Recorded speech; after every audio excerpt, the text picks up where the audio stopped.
Nasubukan mo na bang magluto ng kalderetang corned beef? Kung hindi pa, para sa'yo ang video nito dahil dito ay magluluto tayo ng kalderetang corned beef. Simulan natin natin magluluto. Magpainit lang tayo dito ng mantika. Medyo damihan na natin dahil magpiprito tayo dito. Unang inilalagay ko nga itong ating carrots. Ang ginawa ko lang dito ay hiniwa ko lang ito ng maliliit. Iba-brown lang natin ito o itutusta natin ito ng bagya. Kapag ganito na itsura ng ating carrots, ilalagay naman natin ang ating hiniwang patatas. Katulad din sa carrots, hiniwa ko lang ito ng maliliit. Tuloy-tuloy lang tayo sa ating pagpapan-fry hanggang sa magkulay light brown o matusta din ng bahagya ang ating inilagay na patatas. At once ganito na yung patatas natin, ilalagay naman natin ang ating bell pepper na panghalo. Ang ginawa ko naman dito sa ating bell pepper na inahalo ay hiniwa ko lang dito na maliit. No, halos kasing laki lang din ng ating patatas sa carrots. At kung andyan ka pa rin at nanonood hanggang dito sa parte ng aking video, ibig sabihin na interesado ka sa aking niluluto. Baka pwede mo na may comment kung taga saan ka para alam ko kung hanggang saan umabot ang aking video.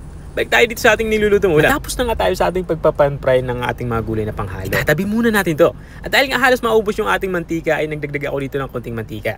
Dito sa part dito ay magsisimula na nga ako mag-isa. Unang inilalagay ko na nga dito itong ating dinikdik na bawang. At isusunod ko naman itong ating sibuyas. Bali sa bawang at sibuyas ay hiniwa ko lang ito ng maliliit. Ang gagawin ko lang dito ay papalabasin lang natin yung aroma nito. At once ganito na itsura ng ating bawang at sibuyas na lanta na ito at lumabas na yung aroma, ilalagay na natin itong ating corned beef. Chunky corned beef yung ginagamit ko dito dahil may halo nga itong malalaking hiwa. Kaya nga chunky yung tawag, di ba? Dalawang latang malaki na chunky corned beef na yung aking lulutuin dito. Ito kasi ay ulam na namin hanggang sa kinagabihan.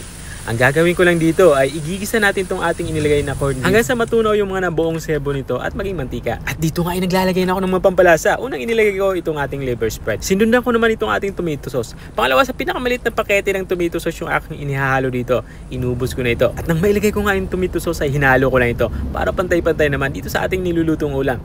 At once na nahalo na natin ito maigi, at this point naman ay ilalagay na natin o ibabalik na natin itong ating napan-fry na mga gulay para tuluyan na itong maluto. Ang gagawin ko lang dito ay haluin ko lang ito pa ilalim katulad ng nakikita nyo. At once na nahalo na natin ito ng maigi, maglalagay na din tayo dito ng mga pampalasa. Nakukulangan pa nga ako sa alat kaya naglalagay ako dito ng asin. At naglagay din ako dito ng pamintang durog para naman may spicy na lasa ang ating nilulutong ulam.